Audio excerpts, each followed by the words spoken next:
नमस्कार मंडळी, श्री स्वामी समर्थ. 2026चा अधिक मास म्हणजे धोंड्याचा महिना हा 17 मे 2026 पासून 15 जून 2026 पर्यंत आहे. या महिन्यात जावयाला जर तुम्ही योग्य वाण दिलं तर त्याच्या आयुष्यात भरघोस प्रगती होते आणि तुमच्या लेकीचा संसार कायम सुखात राहतो. म्हणून आज मी तुम्हाला अशा 3 गोष्टी सांगणार आहे ज्या जावयाला वाण म्हणून द्यायच्या आहेत आणि ज्या खरंच सोन्याहून मौल्यवान आहे. ही माहिती तुम्हाला कुठेही सहज मिळणार नाही, त्यामुळे हा व्हिडिओ शेवटपर्यंत नक्की पहा.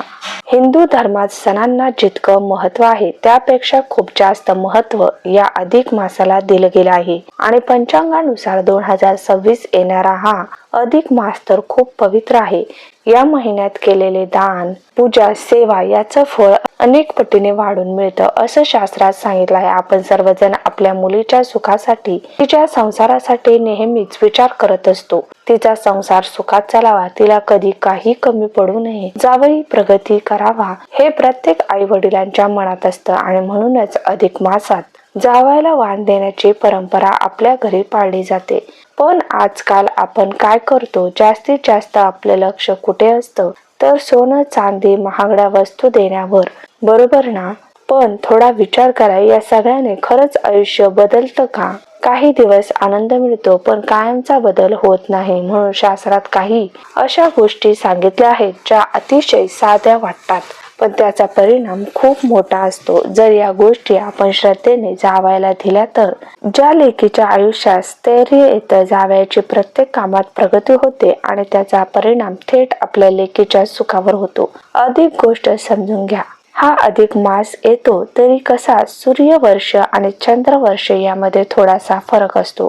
तो भरून काढण्यासाठी दर 3 वर्षांनी हा महिना वाढतो. तोच हा अधिक मास. पूर्वी याला फारच महत्व नव्हतं, पण भगवान विष्णू या महिन्याला स्वतःचं नाव दिलं. पुरुषोत्तम मास म्हणून या महिन्याला खूप मोठं स्थान आहे. आपण महाराष्ट्रात याला धोंड्याचा महिना म्हणतो. धोंडा म्हणजे साधा दगड असं वाटतं, पण इथे अर्थ वेगळा आहे. जसं दगडात कधी कधी मौल्यवान रत्न दडलेलं असतं, तसंच या महिन्यात केलेल्या छोट्या गोष्टीतही मोठं फळ लपलेलं आहे. आणि जावई तो फक्त जावई नसतो, तो आपल्या लेकीच्या आयुष्याचा आधार असतो. तिचं सुख, तिचं रक्षण, तिचं भविष्य सगळं त्याच्याशी जोडलेलं असतं. म्हणूनच त्याला विष्णूचं रूप मानलं जातं आणि त्याचा सन्मान केला जातो. पण सन्मान म्हणजे फक्त महागड्या वस्तू देणं नाही. खरं वाण ते असतं जे आयुष्यभर उपयोगी पडतं, जे मनाला आणि आयुष्याला दिशा देतं. म्हणून आज पहिली गोष्ट सांगणार आहे, ती दिसायला खूप साधी आहे पण तिचा परिणाम खूप मोठा आहे. आपण जावयाला कपडे देतो, सूट, शर्ट, पण ते किती दिवस टिकतात? काही वर्षांनी ते जुने होतात. पण एक अशी गोष्ट आहे जी कधीच जुनी होत नाही. या उलट वेळेनुसार तिचं मूल्य वाढत जातं. ती गोष्ट म्हणजे भगवंताचं ज्ञान. श्री भगवद्गीता आणि विष्णू सहस्रनामाचे पुस्तक.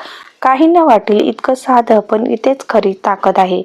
जेव्हा तुम्ही जावयाच्या हातात हा ग्रंथ देता तेव्हा तुम्ही फक्त पुस्तक देत नाही, तुम्ही त्याला आयुष्य जगण्याची दिशा देत असता. आजकाल सगळ्यांच्या आयुष्यात धावपळ आहे, कामाचा ताण आहे, कधी कधी माणूस गोंधळून जातो.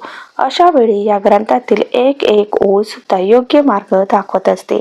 मन शांत होतं, विचार स्पष्ट होता. ज्या घरात गीतेचे वाचन होतं आणि विष्णू सहस्रनामाचा जप होतो त्या घरात एक सकारात्मक वातावरण तयार होतं. हळूहळू घरातील ताण कमी होतो आणि स्थैर्य येतं. म्हणून या अधिक मासात कपड्यांसोबत किंवा इतर वाणांसोबत एक पवित्र ग्रंथ नक्की द्या आणि देताना मनापासून सांगा, हे पुस्तक नाही, हा आशीर्वाद आहे. यामुळे जावयाच्या मनात तुमच्याबद्दल आदर वाढेल आणि त्याचा परिणाम नात्यावरही होतो. आता आपण दुसऱ्या महत्वाच्या वस्तूबद्दल पाहूया जी थेट घरात सुख आणि समृद्धी आणते. मंडळी, आपण पहिली गोष्ट पाहिली जी जावयाच्या विचारांना आणि आयुष्याला दिशा देते. आता ती दुसरी गोष्ट सांगणार आहे, ती थेट घरात सुख, स्थैर्य, समृद्धी आणणारी आहे. ही गोष्ट म्हणजे तांब्याचं एक पात्र किंवा तांब्याचा कलश. आता काही जणांच्या मनात येईल, तांब्याचंच का, चांदी, स्टील का नाही?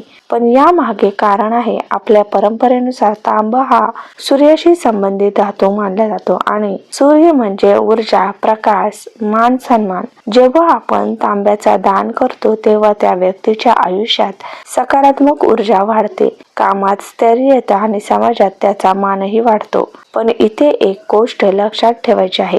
फक्त रिकामं तांब्याचं पात्र द्यायचं नाही. अधिक मासात 33 या आकड्याला खूप महत्त्व दिलं जातं. म्हणून या तांब्याच्या पात्रात तुम्ही 33 अनारसे द्यायचे आहेत. आता प्रश्न येतो 33च का? तर बघा, आपल्या शास्त्रात 33 कोटी देवांचा उल्लेख आहे. त्यामुळे 33 अनारसे ठेवून जेव्हा आपण वाण देतो तेव्हा ते सर्व देवतांना अर्पण केल्यासारखं मानलं जातं. त्यांचा आशीर्वाद त्या घराला मिळतो. जेव्हा तुम्ही हे वाण जावयाला द्याल तेव्हा शांतपणे सांगा, ही फक्त एक वस्तू नाही, तुमच्या आयुष्यात येणारी स्थिरता आहे. तुमच्या घरात कायम समृद्धी राहो अशी आमची भावना आहे. असं मनापासून बोललं तर त्या शब्दांचा एक वेगळाच प्रभाव पडतो. आणखी एक कृती तुम्ही करू शकता. त्या तांब्याच्या भांड्यासोबत एक छोटी तांब्याची ताटली आणि दिवा ठेवून जावयाचं औक्षण करा. हा सन्मान खूप महत्वाचा असतो, कारण एक गोष्ट लक्षात ठेवा, जिथे जावई मनापासून आनंदी असतो तिथे लेकीचा संसार आपोआप सुखात चालतो. तुम्ही स्वतः बघाल, अशा साध्या पण मनापासून केलेल्या गोष्टींनी नात्यात गोडवा वाढतो आणि घरात शांतता टिकते. आता इथपर्यंत 2 गोष्टी झाल्या, पण एक ज्ञान देणारी आणि एक समृद्धी वाढवणारी. पण आता जी तिसरी गोष्ट आहे ती खूप वेगळी आहे आणि सगळ्यात महत्वाचं आहे. यासाठी 1 रुपयाही खर्च होत नाही, पण तिची किंमत सोन्या चांदीपेक्षा जास्त आहे. आता ती काय आहे हे आपण जाणून घेऊया. आपण त्या तिसऱ्या आणि सगळ्यात महत्वाच्या गोष्टीकडे येऊया. ही अशी गोष्ट आहे जी तुम्ही जावयाला दिलीत तर जावयाच्या मनात तुमच्यासाठी कायमचा आदर निर्माण होईल आणि तुमच्या लेकीचा संसार अधिक सुखाचा होईल. ही गोष्ट म्हणजे मनापासून लिहिलेलं एक पत्र होय. ही गोष्ट तुम्हाला थोडी विचित्र वाटेल, पण विश्वास ठेवा, याची ताकद खूप मोठी आहे. थोडा विचार करा. आजच्या धावपळीच्या आयुष्यात माणसाला सगळं काही मिळतं, पैसा, वस्तू, सुविधा, पण खरं तर मला सांगा, मनापासून कौतुक, आदर, मान सन्मान हे मिळतं का? हो, आपण नेहमी म्हणतो जावई म्हणजे विष्णूचं रूप आहे, पण आपण कधी त्याला तसं स्पष्टपणे सांगतो का? कधी त्याचं मनापासून आभार मानतो का? आणि म्हणूनच अधिक महिन्यात जेव्हा तुम्ही द्यायला बसाल तेव्हा त्या वाणासोबत एक छोटं पत्र द्या. त्या पत्रात खूप काही मोठे शब्द नकोत, अगदी साधं लिहा, पण मनापासून लिहा. जसं तुम्ही आमच्या लेकीची जबाबदारी इतक्या चांगल्या प्रकारे सांभाळता, तिचं सुख जपता, यासाठी आम्ही तुमचे आभारी आहोत.